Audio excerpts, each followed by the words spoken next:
Hey guys, this is James. And this is Denny from TeaDB bringing you guys episode 26? 26. Yeah. 226. We'll get there soon enough. Yeah, we will.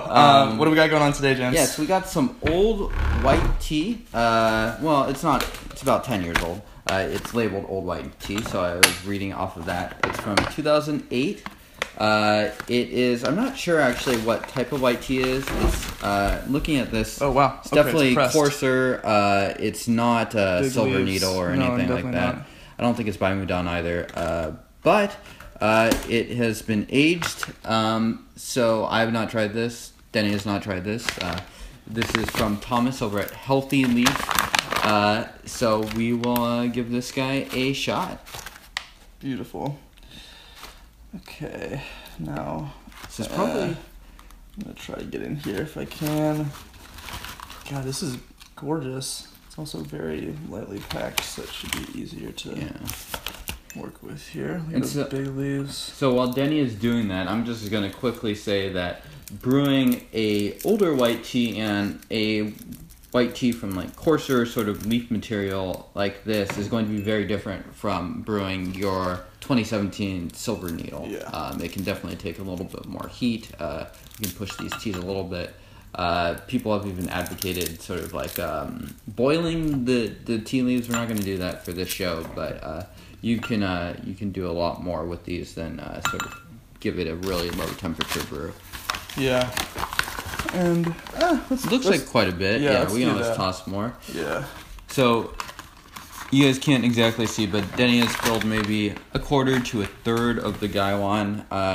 The compression doesn't seem too tense, so it's definitely not. We think it will come apart. We're just using water a little bit off the boil. Yeah, I let it hang out for a second with the top open there, and that'll be good enough for our rinse.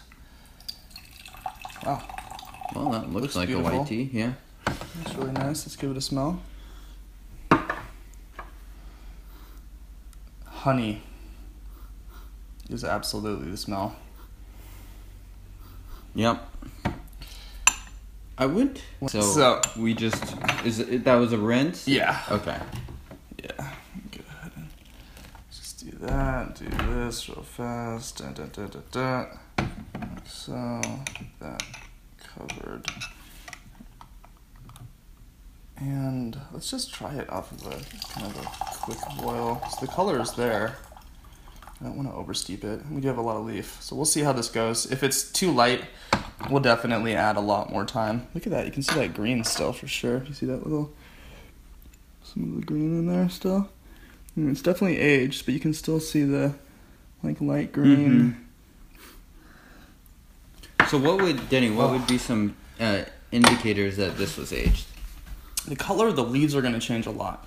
That's going to be, they're going to darken up, and that's going to be true of every HT. Mm-hmm. Almost, I mean, I can't imagine the situation. And so, in a lot of ways, when you're looking at aged or older teas, you want to see how light the leaves are as opposed to how dark they are, because they're going to end up being darker no matter what. So you can kind of get a better idea of, maybe there's a blend, in which case some leaves will be lighter than other leaves, or what have you. But yeah, in this case. Mm-hmm. What do you think of the aroma on this?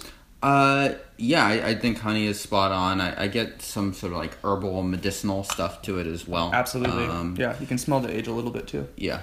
So I think those are probably characteristics that have been enhanced a little bit with the age. It'll be interesting to see, because on one hand we're going to have a very sweet, hopefully a sweet honey brew, and on the other hand it's going to be, we have some of those sort of earthier, smokier, older flavors. Mm-hmm. So, and it doesn't look like it's like at all gnarly, so here you go, sir. Yeah. Let's give this a shot. See how we do. Cheers, guys. Cheers.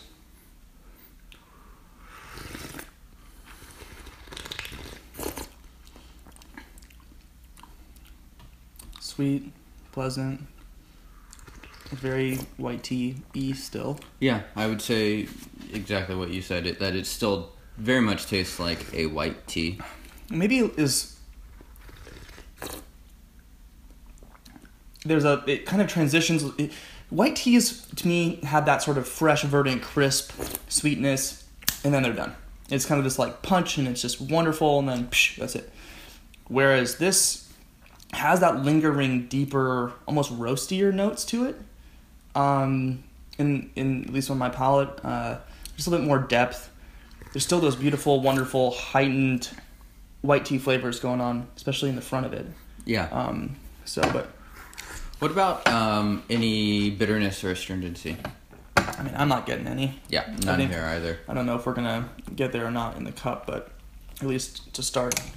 And I'm gonna give this just a little bit longer. The water has been cooling off a little bit. Try to get the leaves from the lid in there too, but not too much. That's probably good.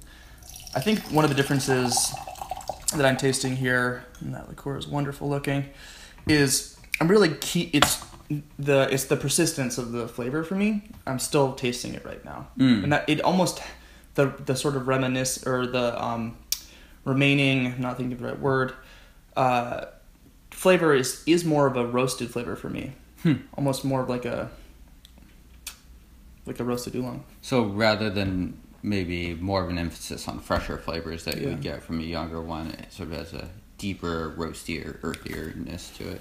Yeah, lingering. But interesting. In the immediate taste, absolutely not. Tastes very much like a white tea. Mm-hmm. Yeah. Let's keep going. Yeah. This is lovely. Cheers. Cheers.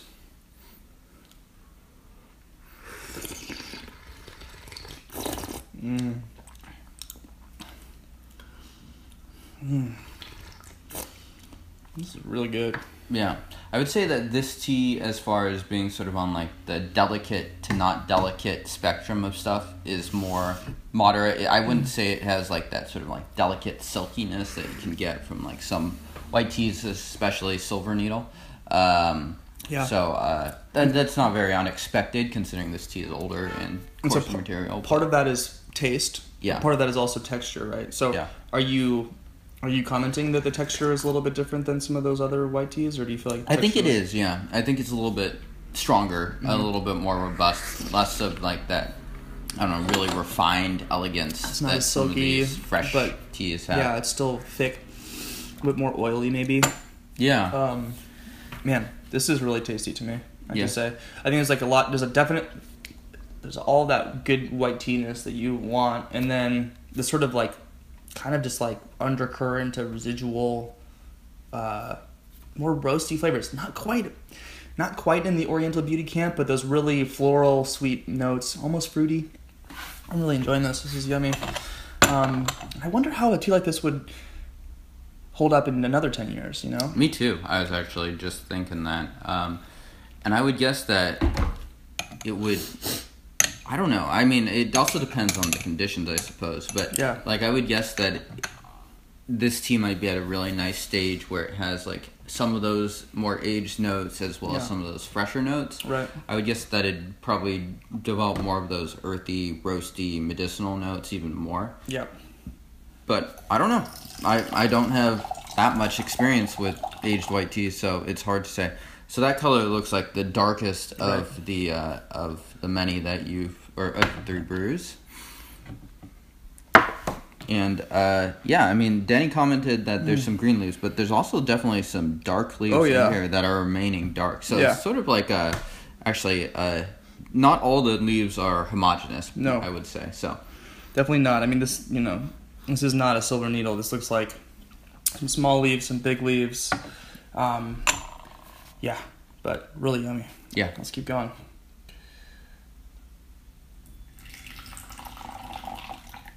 So would you rather drink something like this or a fresh white tea, or do they sort of occupy different spaces? Gosh, I don't know. I mean, they're so yummy. Yeah.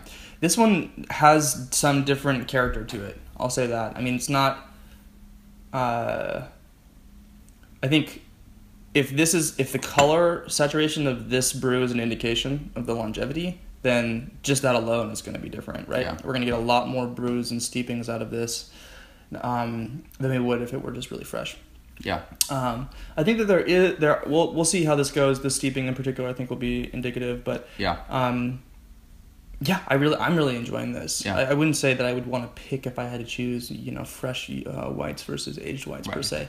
But this one is quite good, and but still feels very much in the category of those white teas. Yeah. It definitely doesn't taste like a pour or anything like that. No, not at all. Cheers, guys. Cheers.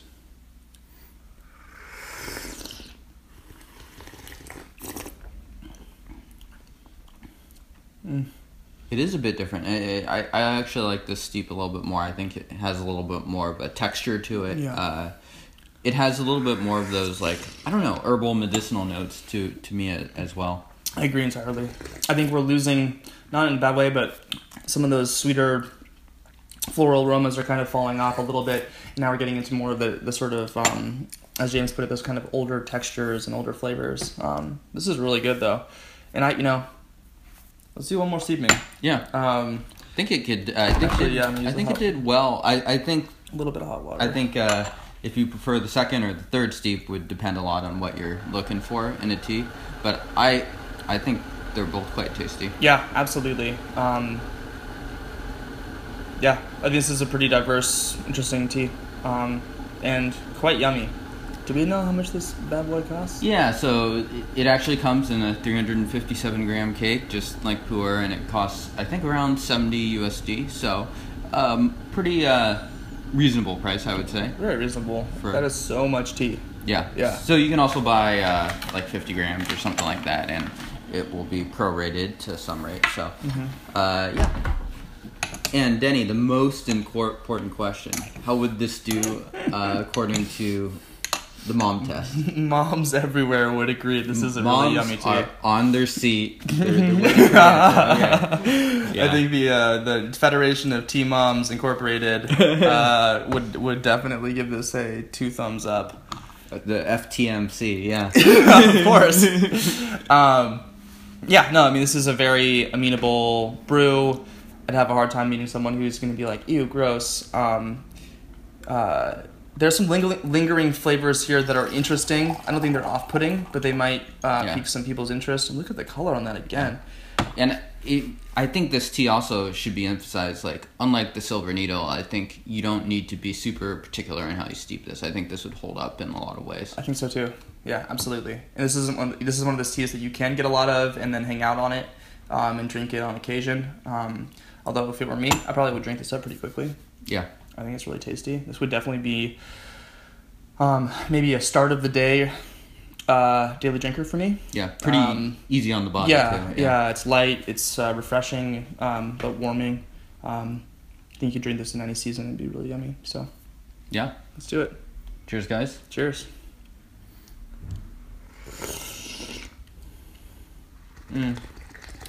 We're definitely, at least my impression is that we're getting into those more medicinal, like James was just saying. Seems like it, yeah. Those sort of medicinal, herby, aged flavors. Yeah, if you guys have ever walked into a medicine shop at Chinatown, it kind of has some of those flavors. Yeah, almost like fungal, and not in a bad way. Yeah.